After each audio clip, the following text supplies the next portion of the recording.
Welcome po sa aking YouTube channel. Sa mga hindi pa po nagsusubscribe, please click the subscribe button po. At huwag kalimutang i-click ang notification bell para ma-update po tayo sa mga new upload videos. Ayan po. Today po ay magluluto po tayo ng ginisang upo po with sardines. At ang ating mga sangkap, syempre po andyan po ang ating bawang, luya, sibuyas, kamatis. Andyan din po ang ating upo. Andyan po ang ating sardinas, ang ating magic sarap, ang ating garlic powder, ang ating black pepper, at ang ating mantika. Siyempre po, ang ating panimplang patis. Yan po ang ating mga sangkap sa ating lulutuing ginisang upo po.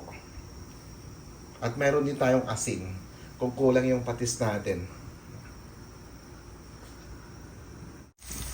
Ayan po, inuna ko na po ang ating maraming bawang.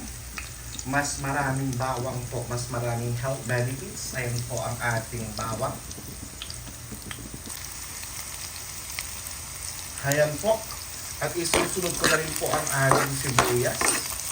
Ayan po.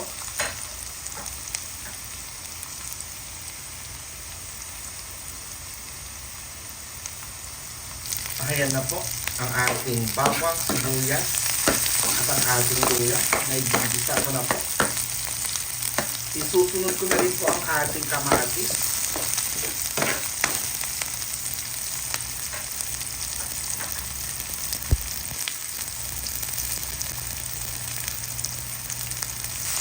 Ayan na po ang ating bawang, luya, sibuyas, at ang ating kamatis. Isigasa lang po natin. Lalagyan ko na po siya ng patis para maigisa po natin siya sa patis. Kaya na po, nilagyan ko na po siya ng patis. Nilagyan ko na rin po siya ng magic sarap at konting black pepper po.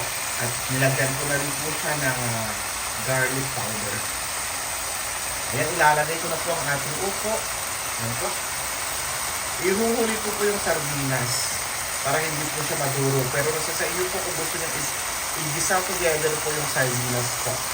Pero sa akin po, ihuhuli ko siya para hindi po siya maduro.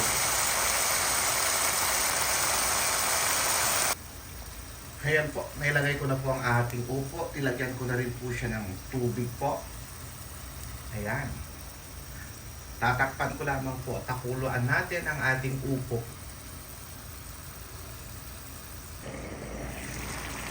Ayan po, tikman natin kung tama po yung lasa.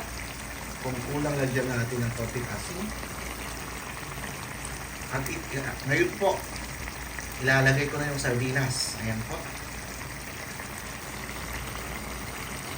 Ayan, okay na po yung lasa. Ilalagay ko na po yung sardinas. Pakuluan lang natin po. Ayaw ko siya madurog-durog. Ayan na po ang ating finished product po. Ayan po ang ating ginisang upo with sardinas. Ayan po. Nakatipid ka na, masarap pa. Higit sa lahat, healthy pa po. Ayan po ang ating ginisang upo.